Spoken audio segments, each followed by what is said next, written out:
as you can see here, this is the main canvas where we start drawing things. So let's say you can grab a brush and then you can start drawing over here. And this is a canvas. So in order to edit the canvas that you're working with, you can go to the canvas menu right here, and you can see that you can either enable or disable the canvas over here. So you can actually disable the canvas and then purely work with 3D objects, or if you want to work with 2D objects and drawings, then you might want to turn the canvas on. You can also enable transparent canvas, so that actually gives a canvas, but it actually makes everything transparent, so you can actually draw anything by your brushes over here, but it is actually transparent. So if you were to rotate it around, keep some object behind it, then you can actually see it right here. So if you want something 2D and 3D at the same time, this will actually be helpful.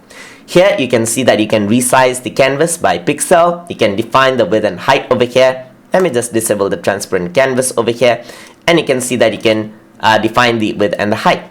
So right now there's the aspect ratio lock. So if you were to increase the size over here, so let's say if I were to do 2000 for example, it'll actually increase the canvas size, as you can see, and the artwork increases as well. So over here right now it is locking the canvas. That means the aspect ratio is actually being applied over here. If I were to disable this and if I were to change it now the aspect ratio, the height and the width does not increase in size proportionately. So if I were to do something like 400 right here, you can see that everything squeezes out. You can also optionally use the handles over here and drag out the canvas according to what you require, just like this. So you can lock the aspect ratio. You can see that actually improves it. So you can lock the aspect ratio over here or move it freely, just like this, as you can see. So you can freely move the canvas over here left and right, as you can see right here. Along with that, you can also change the pixel size by pixels or percentage. So this is actually quite similar to the classic paint if you're used to it. So you can increase the width and height of the canvas. So let's say if I want to do 50% and press enter, you can see that everything has been changed into 50% now. And if you were to do 300%, everything changes down into 300%. But once you do that, you can see some pixelation errors right there because I resized it down and up again. You can also rotate the canvas over here. So from over here you can rotate it left or rotate it right over here, or you can flip the canvas over here. So you can flip it left to right or top and bottom, just like that.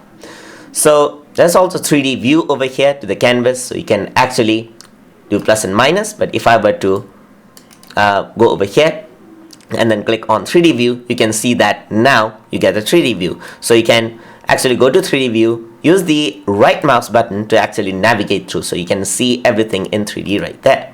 So over here, if you were to use the scroll mouse button, then you can zoom in and out, and you can use the right mouse button to actually go through just like this. So you can actually drag it up, down, and see it in a plain 3D view.